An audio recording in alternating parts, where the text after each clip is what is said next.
জয় শ্রীরাম, জয় বালাজি মহারাজ। ভক্তরা, আমি হনুমানজির একজন অতি সামান্য ছোট সেবক। এটা হনুমানজির ইউটিউব চ্যানেল, যার নাম বাবা হনুমান সেবক। সবাইকে, সব সনাতনী বন্ধুদের আমি স্বাগতম জানাই। আর আজকের টপিকটা নিশ্চয়ই আপনারা আগেই থাম্বনেলের মধ্যে দেখে নিয়েছেন। বেশি সময় নষ্ট করাবো না আপনার, চলুন শুরু করবো জয় শ্রীরাম বলে। আর অডিওটা শুনে যদি আপনাদের ভালো লেগে থাকে তাহলে অডিওটাকে একটা লাইক, শেয়ার এবং চ্যানেলটাকে সাবস্ক্রাইব করে দেবেন। চলুন শুরু করা যাক। শঙ্কর সুবর্ণ কেশরী নন্দন তেজ প্রতাপ মহাজগবন্দন।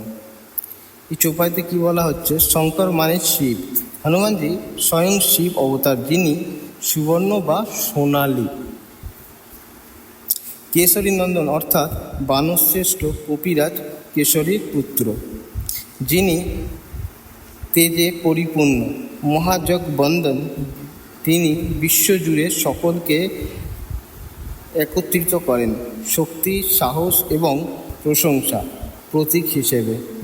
হ্যাঁ, হনুমানজি একটা শক্তি, যিনি আমাদের সাহস, গতি ও সুরক্ষা দেন। আশা করছি আপনাদের সহজেই সংযোগ করতে পারছেন চৌপাইটার সাথে। নেক্সট চৌপাই চলে যাব।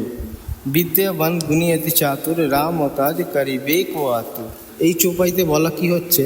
হনুমানজি জ্ঞানের পরিপূর্ণ, গুণী এবং দক্ষ। হনুমানজি রামের কাজ করতে উদ্গ্রীব থাকেন সবসময়।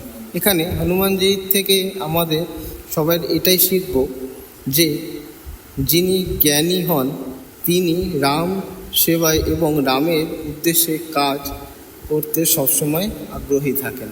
নেক্সট উপায়ে চলে যাব। প্রভু চরিত্র শুনবে কো রসিয়া, রাম লখন সীতা মন বসিয়া। এখানে এই চৌপাইতে কি বলা হচ্ছে? প্রভু রামচন্দ্রের চরিত্র কথা রস গায়ন করেন হচ্ছে হনুমানজি। হনুমানজি হৃদয়ে শ্রী রাম, লক্ষণ এবং সীতার নিত্যবাস। আচ্ছা, এখানে হনুমানজিকে বলা হচ্ছে প্রভু চরিত্র শুনবে কো রসিয়া। এখানে হনুমানজি শ্রী রামচন্দ্রের কোন চরিত্র শুনতে পছন্দ করেন জানেন কি কেউ?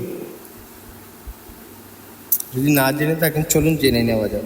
হনুমানজি সবচেয়ে বেশি রামের গুণ, সততা, সাহস এবং তার নিষ্ঠাকে পছন্দ করেন। বিশেষ করে রামের ন্যায়পরায়ণতা, ধৈর্য আর দুঃখের সময় যে সৎ মনোভাব। তাই তো প্রভু শ্রীরামকে আমরা কি বলি? মর্যাদা পুরুষোত্তম। প্রভু শ্রীরামের মধ্যে যে গুণগুলো আছে, কী গুণ আছে? গুণ, সততা, সাহস, নিষ্ঠা, এইগুলো হনুমানজি পছন্দ করেন। তার সাথে বিশেষ করে আরও রামের কি বললাম? নীতিপরায়ণতা, ধৈর্য এবং দুঃখের মধ্যেও সততা ভাব। যার জন্যই আমরা প্রভু শ্রীরামকে মর্যাদা পুরুষোত্তম বলা হয়,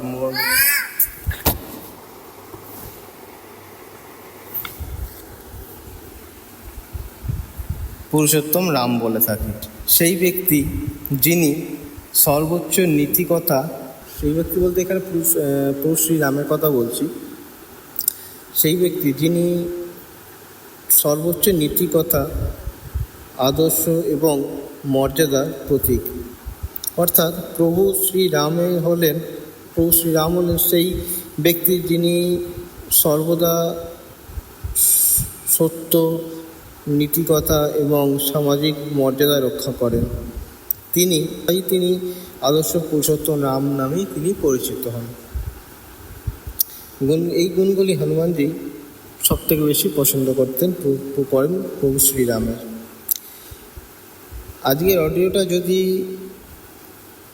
এই অবধি শুনে থাকেন তাহলে অডিও শেষে বলবেন অডিওটা কেমন লাগলো আর কি বুঝলেন। আর কারো যদি কোনো প্রশ্ন থেকে থাকে তাহলে নিচে কমেন্ট করে অবশ্যই জানাবেন, আর আমি অবশ্যই তার রিপ্লাই দেব। ভালো লাগলে একটা লাইক করবেন বা কমেন্ট করবেন, আর কমেন্টে সবাই জয় শ্রীরাম ও জয় হনুমান লিখতে ভুলবেন না। চলুন আবার পরের অডিওতে কথা হবে। জয় শ্রীরাম, জয় বজরংবলী শ্রী হনুমান জি মহারাজ, জয় জয় শ্রী সীতারাম।